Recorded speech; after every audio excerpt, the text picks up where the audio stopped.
রোজায় যদি কেউ তার স্ত্রীকে জড়িয়ে ধরে চুমু খায় অথবা তাকে আলিঙ্গন করে আদর করে তাহলে কি রোজা ভেঙে যাবে কিনা? এছাড়াও কেউ যদি ভুলবশত খায় তাহলে রোজা ভেঙে যাবে কিনা? কেউ যদি গালি দেয় কাউকে তাহলে রোজা ভেঙে যাবে কিনা?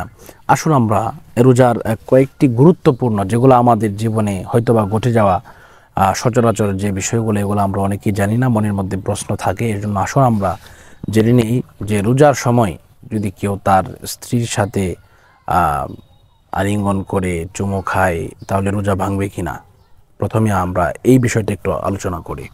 তো দেখেন, রোজার সময় আপনার স্ত্রীর সাথে আপনার আলিঙ্গন করা, চুমু খেলে এগুলো কিন্তু সওয়াব হয়।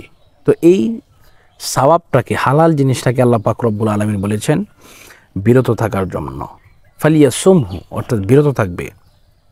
তো এই যদি কেউ চুমু খায় তাহলে তার রোজাটা হালকা হয়ে যাবে, কিন্তু একবারে ভাঙবে না। হ্যাঁ, যদি চুমু খেতে খেতে তার বীর্য আবার দুই প্রকার, একটা হচ্ছে মনি আর একটা হচ্ছে মজি।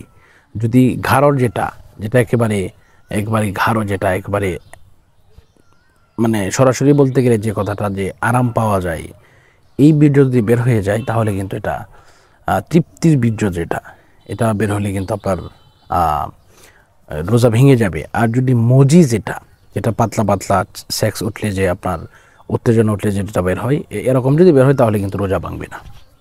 তো আসুন দ্বিতীয় প্রশ্ন হচ্ছে, অনেকেই বলেন যে হুজুর, কেউ যদি গালাগালি করে তাহলে কি রোজা ভাঙবে কিনা?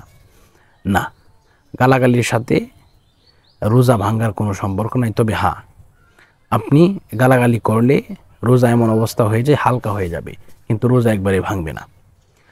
এরপরে আরও অনেকজনের অনেক প্রশ্ন থাকে যে হুজুর, রোজা অবস্থায় গরু কোরবানি দেওয়া যাবে কিনা, রোজা অবস্থায় ছাগল কোরবানি দেওয়া যাবে কিনা? হ্যাঁ, আপনি অবশ্যই কোরবানি দিতে পারবেন, কোনো অসুবিধা নেই। আবার অনেকেই বলে যে রোজা রাখলে যদি হাত পা কেটে যায়, রক্ত বের হয়, তাহলে রোজা ভেঙে যাবে কিনা? না, আপনার হাত পা কেটে গেলেও আপনার রোজা ভাঙবে না ইনশাআল্লাহ, কারণ হাত পা কেটে যাওয়ার সাথে রোজা ভাঙার কোনো সম্পর্ক নেই। আবার অনেকেই বলে যে হুজুর, ভুলবশত যদি কেউ খেয়ে ফেলে তাহলে রোজা ভাঙবে কিনা?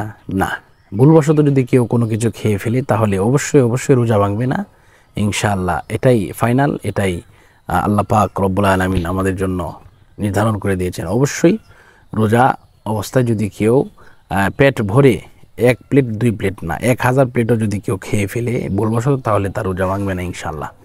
তো আল্লাহ পাক আমাদেরকে কবুল করুন, রমজানের প্রত্যেকটা রোজা রাখার তৌফিক দান করুন। আজকের মতো এই পর্যন্তই বিদায় নিচ্ছি। আসসালামু আলাইকুম ওয়া রাহমাতুল্লাহি ওয়া বারাকাতুহু।